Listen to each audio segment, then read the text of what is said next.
Olá, gente, tudo bem com vocês? Meu nome é Yohara, sou professora para concursos públicos e hoje eu trouxe um tópico muito importante para a gente que faz concursos na área da educação, na área de concursos educacionais. Estamos falando da Lei 9496 de 96, a nossa Lei de Diretrizes e Bases da Educação Nacional. Então, para você que conhece, a lei é muito extensa. Ela vai lá do título 1, que trata das disposições, até o título 9. Então, a lei é muito extensa mesmo. Então, eu dividi essa lei em partes, né?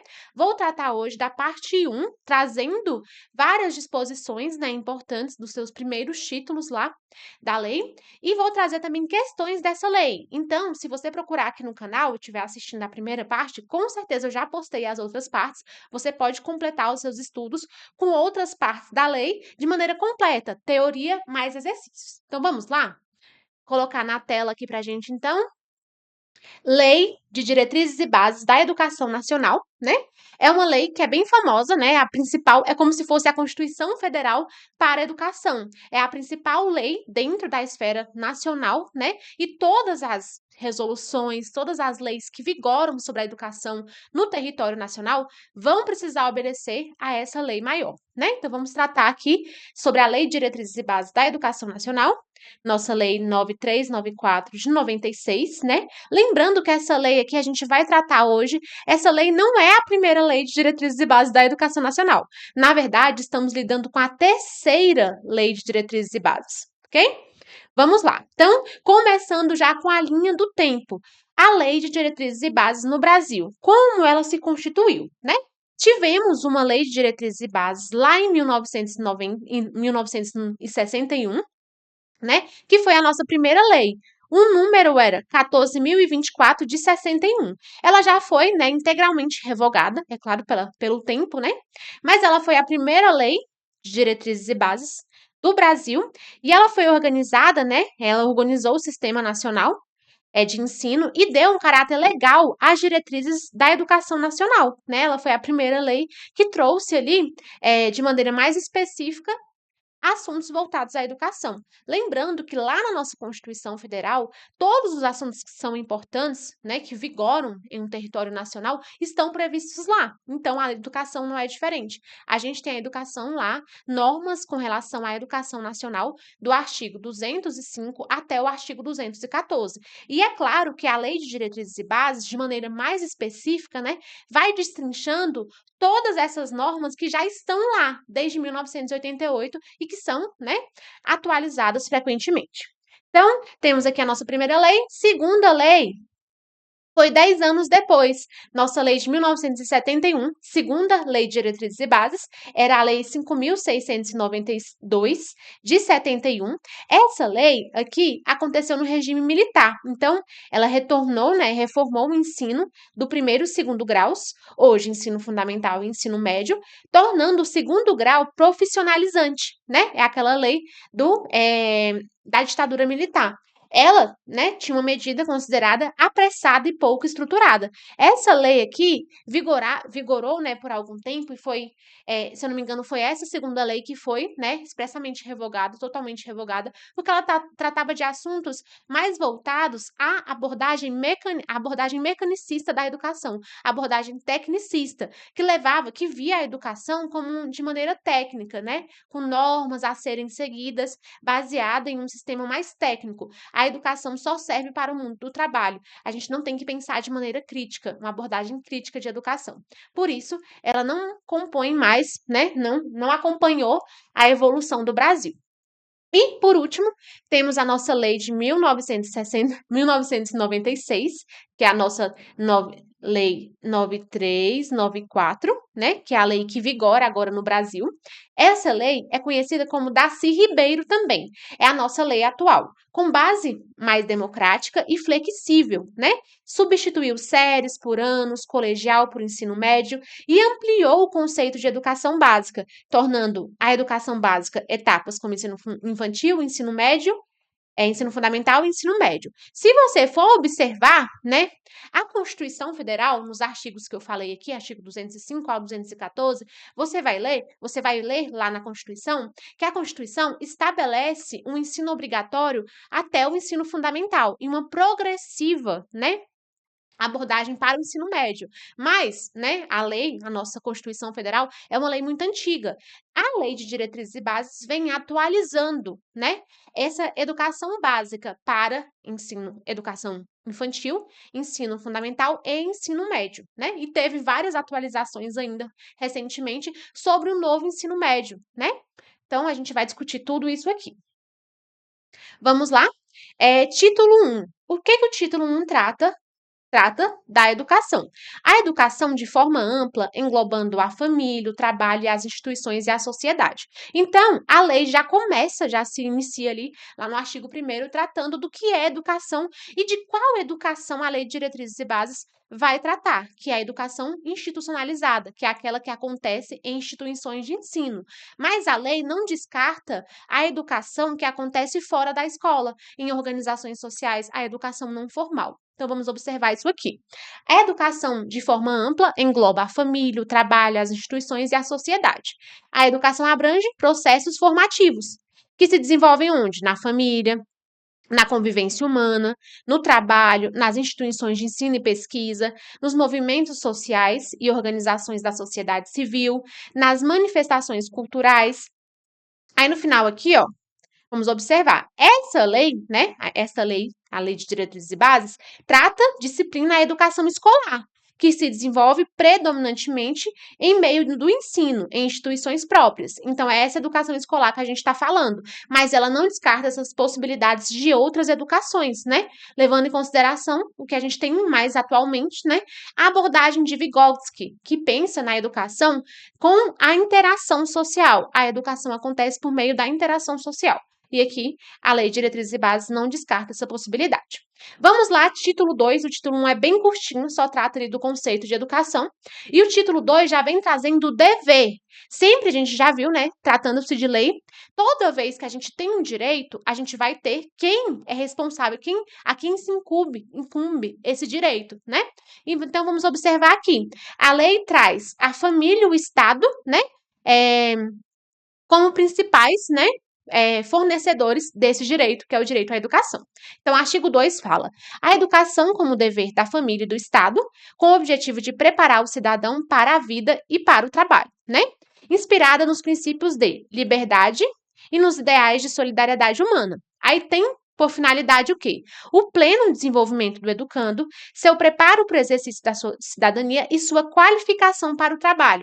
Importante observar aqui que a lei, ela não tem um foco único de preparar o aluno para o mercado de trabalho, como era o foco lá da segunda Lei de Diretrizes e Bases, que tinha uma abordagem tecnicista, que é de simplesmente preparar o aluno para o mercado de trabalho, ensinando uma abordagem, né, manual em que o aluno não se reconheça no final da história, não se reconheça ali numa linha de produção.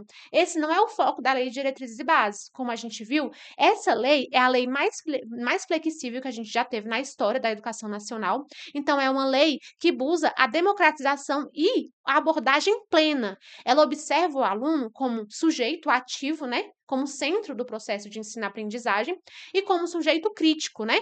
Abordando seus mais diversos conhecimentos, seja cognitivo, seja social, motor, e aí vai. Então, a abordagem não é exclusivamente e meramente preparar para o mercado de trabalho, e sim uma qualificação é uma das finalidades. Lembrando que temos também o pleno desenvolvimento do educando, seu preparo para o exercício da cidadania e sua qualificação para o trabalho. Aí eu até trouxe essa imagem aqui, que representa bem essa ideia da Lei de Diretrizes e Bases. O aluno é o foco, é o centro do processo. E a gente vai elaborar, vai tratar do aluno de maneira integral, né? Ele não vai só buscar aqui uma maneira técnica, a gente não vai ensinar ao aluno, por exemplo, a apertar um parafuso e no final do processo que ele não se reconheça. A gente vai ensinar uma abordagem crítica, constituir um ser completo, um ser que é socialmente completo, intelectualmente completo, um psicomotor completo. Então, vamos ensinar um ser integral, ok?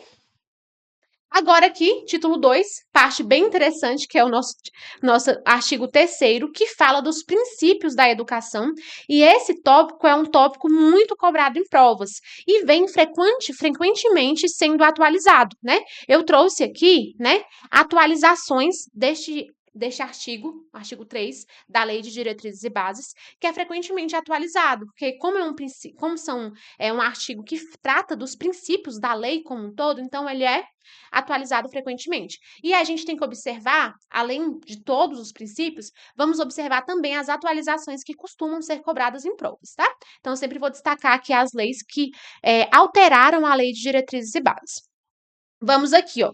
Igualdade de condições para acesso e permanência. Esse princípio é um princípio que foi copiado integralmente da nossa Constituição Federal, que trata desse acesso e também da permanência. O objetivo aqui não é só dar condições para o aluno ingressar na educação, ingressar numa educação institucional, mas o objetivo é apresentar mecanismos para que esse aluno continue, permaneça na escola, né? Com aquela possibilidade, aquele dever do Estado de garantir o ensino regular noturno para os estudantes que não possuem ali capacidade de estudar durante o dia, ou também a possibilidade de calendário flexível para as instituições do campo, escolas rurais. Então, flexibilizar para que o aluno continue na escola. Liberdade de aprender, ensinar, pesquisar, divulgar o pensamento, a arte e o saber. Isso daqui é o princípio da liberdade de cátedra, né?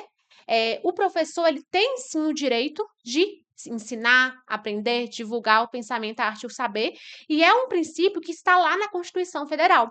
Eu não sei se vocês lembram da época da escola sem partido, em que se buscava ali o professor como um neutro, né, no processo de ensino-aprendizagem, e foi amplamente revogado, né? Foi inconstitucional, porque a Lei de Diretrizes e Bases já prevê, em um dos seus princípios que trata da educação, a possibilidade do professor ter essa liberdade de cátedra, que é ensinar, né? E não tendo aqui nenhuma censura. Vamos observar também o pluralismo de ideias e concepções pedagógicas, que também é um princípio que está lá na Constituição Federal. Então, vou colocar assim, ó. Alguns princípios, como a Constituição Federal é mais antiga, alguns princípios só são atualizados aqui na Lei de Diretrizes e Bases, tá? Então, vou colocar aqui, ó. Pluralismo de ideias também existe na Constituição. Respeito à liberdade e apreço à tolerância também existe na Constituição. Coexistência de escolas públicas e privadas. Lá na Constituição, se você for observar, a coexistência de escolas públicas e privadas aparece junto a outro princípio, mas ela também está presente aqui. Gratuidade do ensino público em estabelecimentos oficiais. Também tem na Constituição Federal. Valorização do profissional da educação escolar. Tem até lá na Constituição Federal o artigo 214, que trata, né, do Plano Nacional de Educação, né? E prevê que esse plano tenha metas para garantir essa valorização do profissional de educação, né? E também no Plano Nacional de Educação a gente tem metas para garantir essa valorização. Importante aqui, ó, que não tem na Constituição Federal. Gestão democrática. Ah, essa aqui tem na Constituição, sim. É porque foi atualizado. A gestão democrática tem na Constituição Federal, só que a Lei de Diretrizes e Bases trouxe uma atualização que não tem na Constituição Federal. Então, já existia essa parte aqui, ó. Gestão democrática do ensino público. Beleza. Essa outra parte aqui, que eu vou destacar para vocês agora, é novidade de 2023, tá? Na forma da lei e da legislação dos respectivos estados, municípios e do DF. Essa parte não existe na Constituição Federal.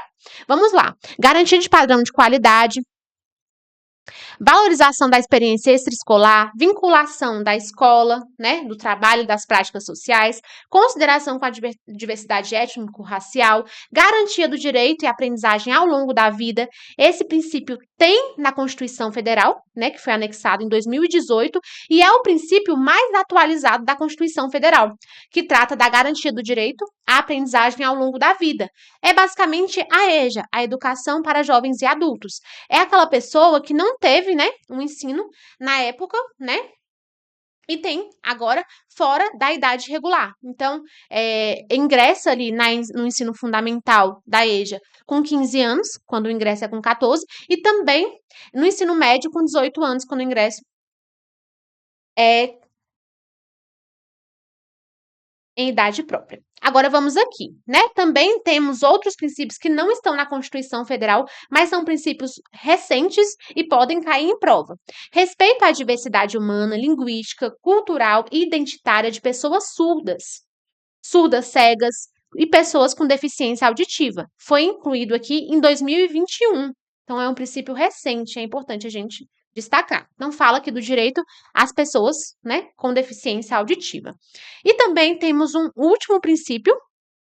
Agora temos 15 princípios na nossa Lei de Diretrizes e Bases, e agora o princípio garante o direito ao acesso a informações públicas sobre a gestão da educação. A gente vai ver que esse princípio aqui de 2024, né, veio de uma lei que eu até trouxe aqui, a Lei 15.001, que trata, né, desse acesso, amplamente desse acesso à divulgação, né, com relação à educação. Aí vamos observar aqui qual é a lei que altera esse nosso artigo 3º da Lei de Diretrizes e Bases. Aqui, ó. Voltando aqui, deixa eu colocar.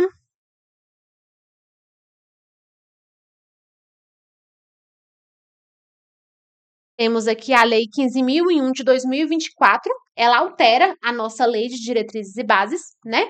Lei 9394 de 96, né? Para dispor sobre o quê? Requisitos mínimos de transparência pública e controle social em matéria educacional. Então, o objetivo aqui é a transparência pública. Por isso que a gente vai observar também outros momentos aqui, outros fragmentos da lei de diretrizes e bases, que são alterados pela Lei 15.001, justamente porque trata dessa transparência com relação à matéria educacional. Então, temos aqui o princípio de garantia do direito a informações públicas sobre gestão da educação, que foi acrescido em 2024. Vamos continuando. Agora temos o artigo 3º, que fala do dever do Estado, né? Então, a gente tem aqui alguns direitos, já vimos, né, que a educação é um direito de todos e dever do Estado e da família. Agora, vamos ver como o Estado vai garantir esse direito. Lembrando que buscamos aqui um acesso e permanência. Então, também vamos propor aqui, a Lei de Diretrizes e Bases vai propor, né, mecanismos para manter esse indivíduo dentro da escola. Vamos lá.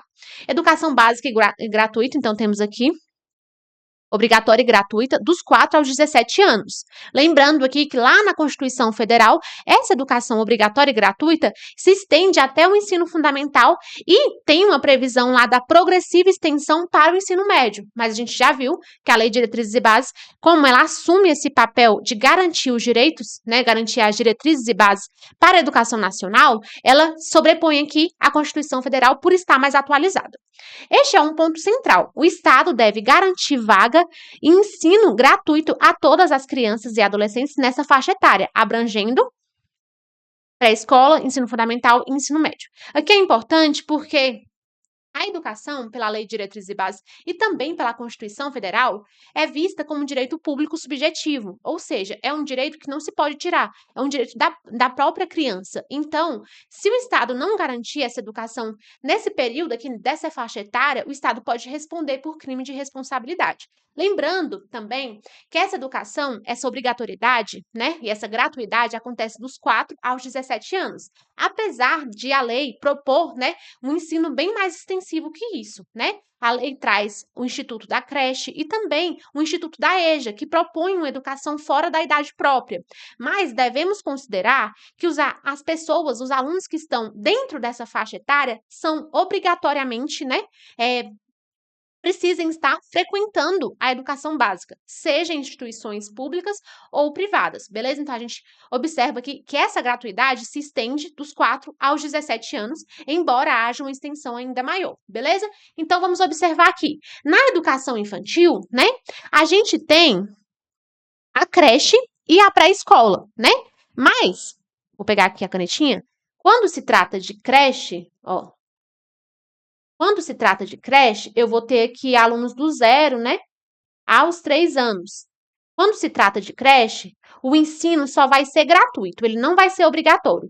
Por isso, né, que vai existir vagas ali a partir da reserva do possível, né? Então, por isso que não existem vagas para todas as crianças que precisam de creche, né? A gente já sabe, pelo senso comum, que não existem vagas de creche para todas as crianças, porque a obrigatoriedade é dos 4 aos 17. Então, basicamente, o Estado está dizendo que ele é obrigatório garantir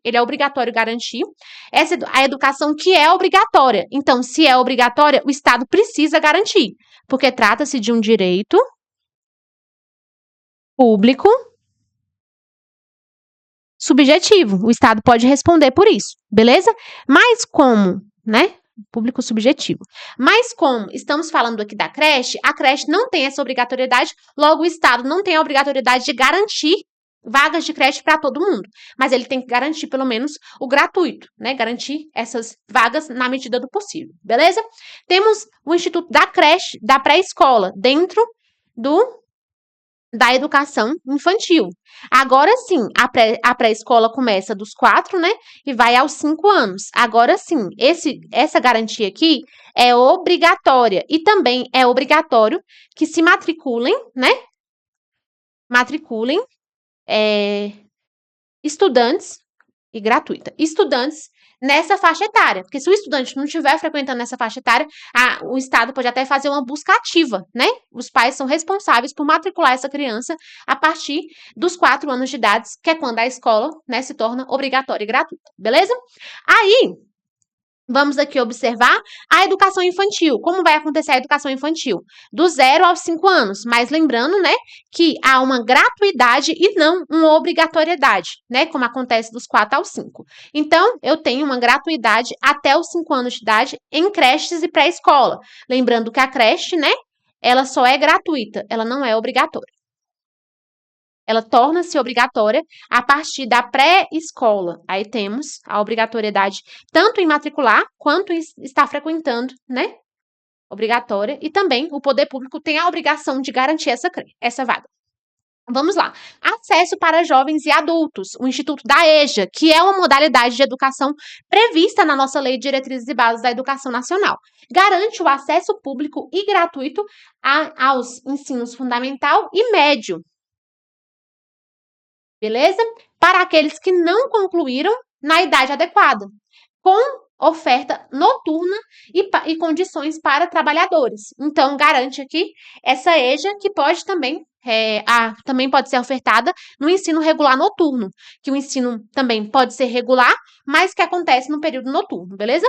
Aí temos aqui acesso a níveis superiores. Nesse caso, a Lei de Diretrizes e Bases garante 2 níveis. Garante a educação básica, que é a nossa educação obrigatória e gratuita, dos 4 aos 17 anos, que tem as etapas aqui pré-escola, tem ensino fundamental e ensino médio e médio, beleza? E temos também outro nível aqui de educação, a educação superior.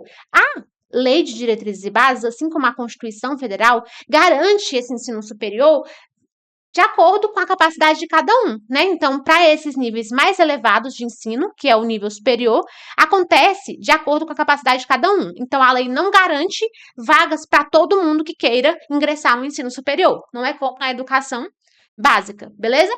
Temos também atendimento educacional especializado, não só especial. O termo especial aqui não estaria de acordo, porque temos aqui uma equipe especializada, uma equipe multidisciplinar para atender estudantes com deficiência. Então, esse AE é gratuito para estudantes com deficiência, transtornos globais do desenvolvimento, superdotação e altas habilidades.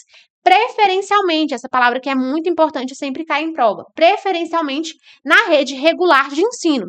Se você já estudou o Estatuto da Pessoa com Deficiência, se você já estudou, né, outras normas, a Declaração de Salamanca, outras normas que prevêem essa educação para todos, você já está ciente de que a lei emancipatória garante esse ensino na rede regular. Tá?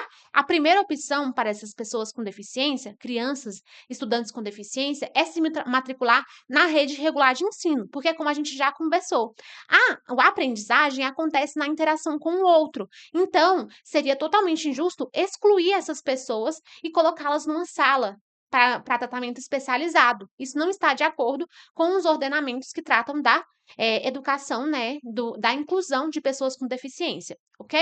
Beleza? Aí, neste caso aqui também, tratando-se do AE, temos, né, o Instituto do AE, que é o Atendimento Educacional Especializado, que serve para alunos que não se incluíram, que não conseguiram se adaptar à primeira opção, que é o atendimento preferencialmente na rede regular de ensino. Se ele não conseguiu se adaptar, ele pode sim, né, buscar essa educação institucionalizada por meio, né, de um atendimento especializado, ok? Mas a primeira opção sempre vai ser a rede regular de ensino, beleza? Vamos passar aqui. Agora vamos ao dever do Estado.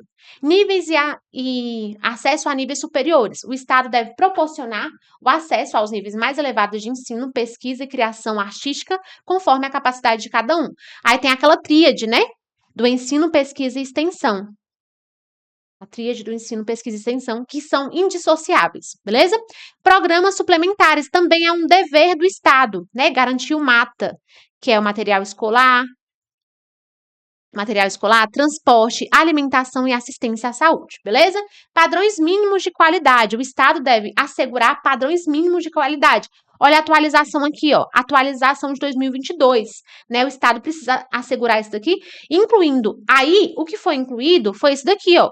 Esses padrões mínimos de qualidade já existiam na lei, mas passaram a incluir insumos imobiliário, equipamentos e materiais pedagógicos em 2022. Então, há essa inclusão aqui em 2022. Eu até trouxe aqui essa inclusão. Vamos observar. A Lei 14.407 de 2022, né, altera a Lei de Diretrizes e Bases para estabelecer compromisso com a educação básica, com a formação do leitor e o estímulo à leitura. Então, há essa atualização aqui e também há essa atualização aqui, ó.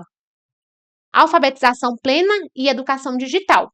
Há ações para alfabetização plena, capacitação gradual para o ensino e, mais recentemente, a garantia da educação digital, né, de ensinar o aluno a se incluir nessa era digital, com conectividade e letramento digital. Então, temos aqui também essa alteração. Vaga mais próxima, então, o estudante tem direito, né, à vaga na escola pública mais próxima para a educação infantil e ensino fundamental. Lembrando aqui, ó, que não estamos falando, né?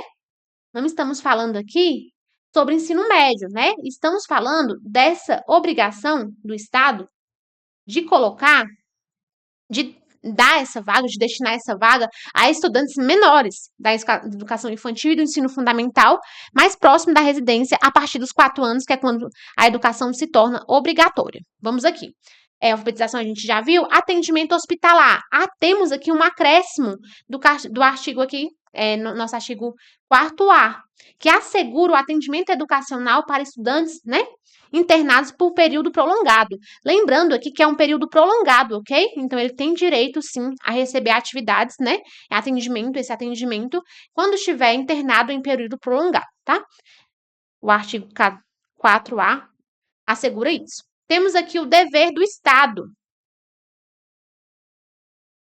que é garantir, né, o artigo 5, que é garantir o acesso à educação básica obrigatória, que é um direito público subjetivo, como a gente já falou, podendo qualquer cidadão, grupo de cidadãos, a sociedade, associação comunitária, organização sindical, entidade de classe ou outra legalmente instituída, e ainda o Ministério Público acionar para exigir.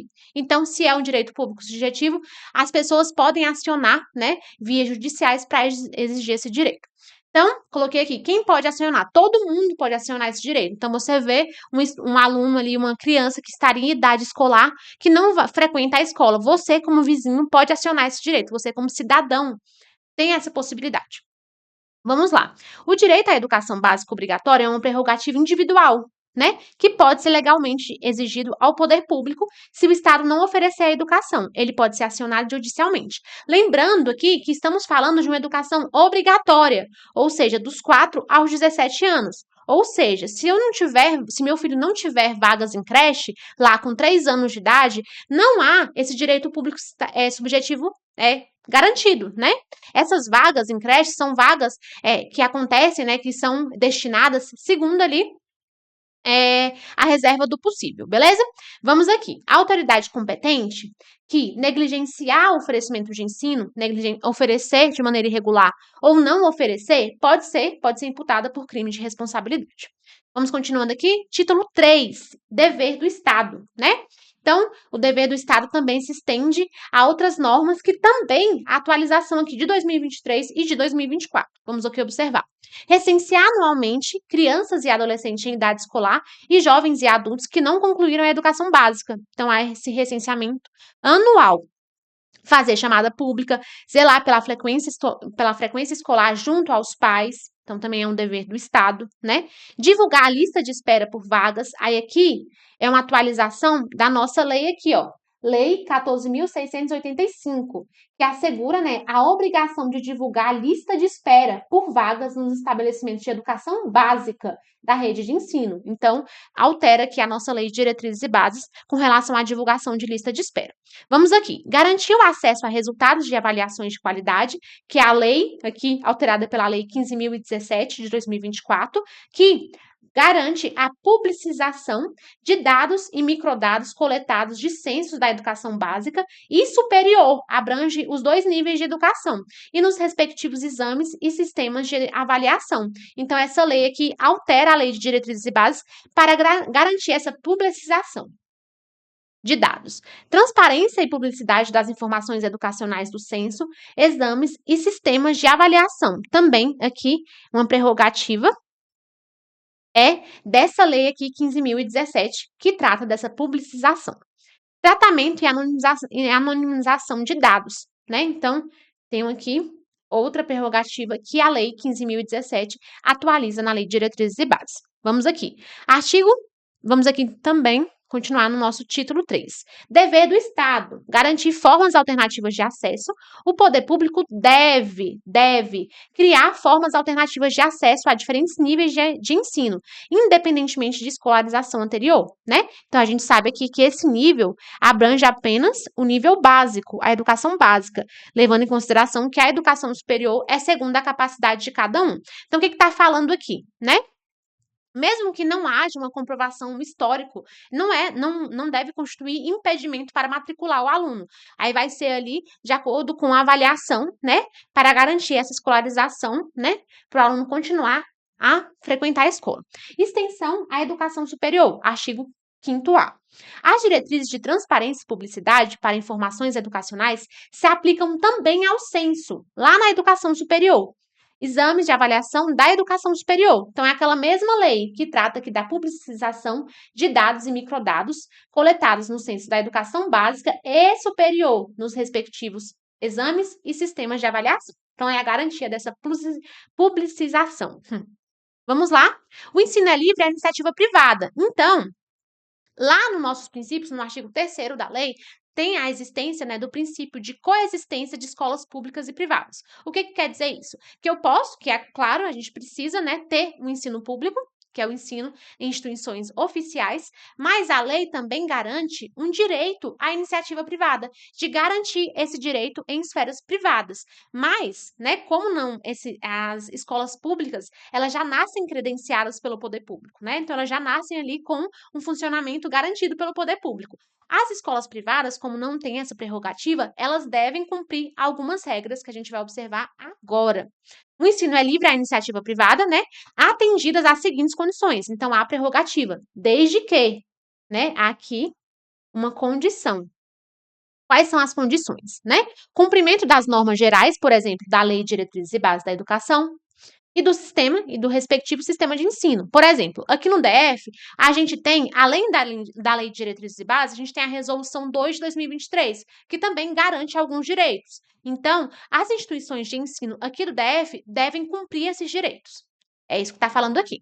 Autorização de funcionamento e também avaliação de qualidade pelo poder público. Além, aqui, da capacidade de autofinanciamento, ressalvada, né, o que está aqui no artigo 203 da Constituição Federal. A Constituição Federal só traz 3, né, 3 condições para funcionamento da iniciativa privada, né, de escolas da iniciativa privada. Mas a lei de diretrizes e bases traz essa capacidade de autofinanciamento segundo o artigo 213 da Constituição Federal. Aí eu trouxe aqui o artigo 213 para a gente observar. Ó, lá no artigo 213 é observado aqui que os recursos públicos serão destinados às escolas públicas, podendo ser destinados a escolas comunitárias, confeccionais e filantrópicas, desde que, primeiro, comprovem finalidade não lucrativa e apliquem seus excedentes a financeiros da educação, né? Assegurem a destinação de seu patrimônio a outra escola comunitária, filantrópica ou confessional e ao poder público, ou ao poder público, no caso de encerramento de suas atividades. Então, quer dizer aqui que essa escola ela não vai ter fins lucrativos e se ela encerrar as atividades, esse dinheiro vai voltar para a esfera pública, tá? Parágrafo único aqui. Os recursos de que trata esse artigo poderão ser destinados a bolsas de estudo para o ensino fundamental e ensino médio, na forma da lei. Então, se a lei traz aqui ressalvado o que está previsto na Constituição Federal, quer dizer que a lei está falando mesmo da Constituição Federal. Está falando que há possibilidade de bolsas de estudo do ensino fundamental e do ensino médio, para quem demonstrar insuficiência de recursos. Quando não houver vaga, então lá a gente sabe que o ensino é obrigatório e gratuito dos 4 aos 17 anos. Se não houver vaga na iniciativa pública, né, nas instituições públicas, o Estado tem essa garantia aqui, tem esse dever de garantir bolsas de estudos, tá? Para essa comunidade que está dentro, né, do ensino, da faixa etária de ensino obrigatório. Beleza, aqui, ó, da residência, com localidade na residência, próxima à residência do estudante, né? Ficando o poder público obrigado a investir prioritariamente na expansão de sua rede na localidade. O que está dizendo aqui? Que, não existindo essa vaga em instituições públicas, o Estado vai garantir essas bolsas de estudo e vai ficar responsável ali por garantir prioritariamente a expansão de rede, já que não tem vaga, então ele vai garantir escolas públicas dentro dessa localidade, que é importante, pode cair em prova. Prontinho, finalizamos aqui a nossa, para vocês verem um tanto de coisas aqui que a gente tem que falar. Finalizamos a nossa primeira parte da Lei de Diretrizes e Bases da Educação Nacional, né?